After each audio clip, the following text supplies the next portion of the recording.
KUNC and the NPR network, this is In The NoCo. I'm Erin O'Toole. Since Colorado began its wolf reintroduction program 2 years ago, wildlife officials have worked to stop wolves from attacking livestock. And they've tried to use nonlethal methods, from hazing wolves with drones to having so-called range riders patrol on horseback. One promising strategy is the use of very large dogs as livestock guardians. Enter the Turkish Boz Shepherd. It's a massive dog that can weigh up to 180 pounds. It's formidable enough that ranchers in Montana use Boz Shepherds to protect their livestock from grizzly bears. Yet the dog is surprisingly gentle with its owners. Now, a new pilot program could see more Turkish Boz Shepherds protecting livestock in Colorado. Tracy Ross of the Colorado Sun recently wrote about the Boz Shepherds and how the U.S. Department of Agriculture is working with Boz breeders to make the dogs available to ranchers. She joined me to talk about what makes the Boz Shepherd so uniquely suited to help ranchers in the high country deal with wolves. Well, I love dogs. I am like a massive dog person. I used to have 25 sled dogs in Alaska. And whoa, my instinct always is just like to run up into a dog's face and hug it. And what stood out to me was how sweet they were. Like, they're like linebackers that drink tea or something. They're just like so sweet and so funny. But also, you get the sense that they're very loyal because they're hanging out with all of these animals that they're basically, their task is to guard them. And you can tell that they're always attentive to the animals that they're around. So Jen and Pat Stanko breed and train these dogs to protect livestock. What made them embrace the Boz specifically? That's a great question.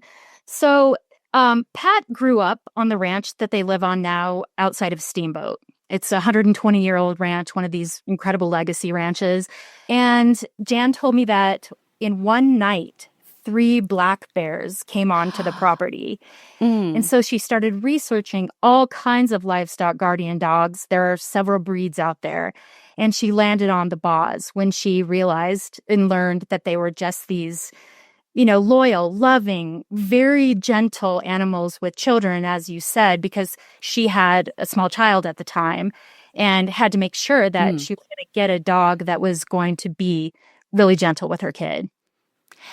It sounds really challenging to train a dog to be this perfect mix of gentle and protective of their flocks and their human family, but then also formidable when it comes to staring down a wolf.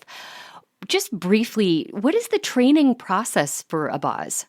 The dogs have these genetics, and they come from a very long line of their breed, thousands of years old, that have been protecting livestock for all that time. Sure. And they also have been bred to be these gentle giants.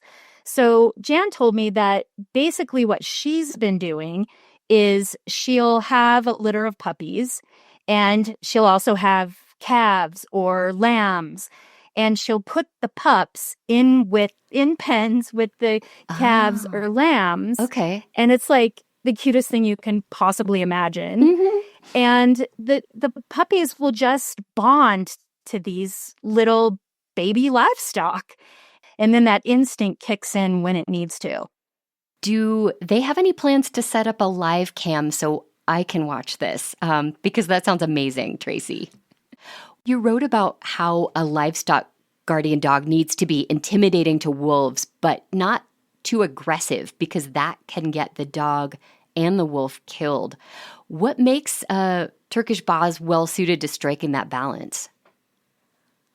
So this is something that's really interesting, and there's a perception out there among some ranchers that the dogs want to attack, that's kind of what they're put out there to do.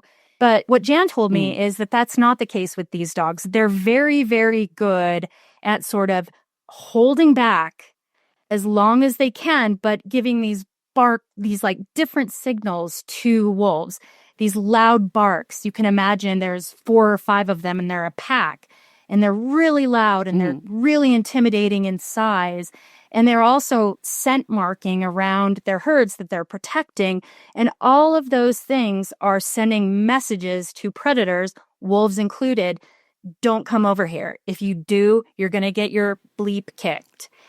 And only at the last minute, Jan told me, when, if an animal, a wolf, a predator continues to push, will they attack? That is not the sense that I got from my reporting.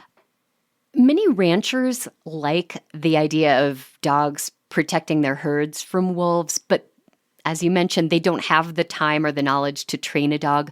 So you talked with Chip Eisenhart, who has this innovative idea to create a special kind of a Turkish Boz task force that could travel to wolf hotspots. How would this approach work? So this is really the most amazing thing about this story that completely got me so excited because I'd never heard of anything like it before. And I love the idea of strike forces or task forces. I have no idea why. I don't even play video games. I don't know anyone in the military, but that's what it brings up for me. Yeah, we're putting together a team. Exactly. So the idea that Chip was working on, and also that the Stankos were working on sort of independently and came together on, was this idea of having a team of these dogs. And not a litter of puppies, but a team of various ages. So older dogs on the strike force that teach the younger dogs what to do. And then essentially training them in such a way so that they can be mobile. And if a rancher starts to have a problem with a wolf around, that they can then dispatch these dogs to that ranch and put the dog between the ranch and wherever the wolf activity is, as long as there's no den there. And a handler goes with the dogs to protect, to keep everything in line.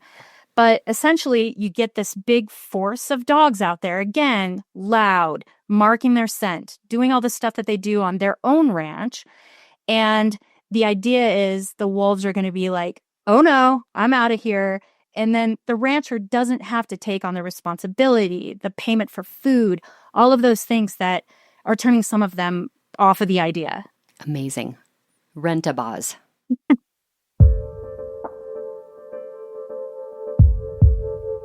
Tracy Ross is a reporter for the Colorado Sun. She spoke with me about Turkish Boz Shepherds and how they could help ranchers better coexist with wolves. We'll include a link to her story in the show notes and at KUNC.org. By the way, we should note that it's not cheap to keep these giant dogs on your ranch. Tracy told us that breeders can charge $2,000 to $3,000 for each Turkish Boz puppy, and that they consume a lot of dog food.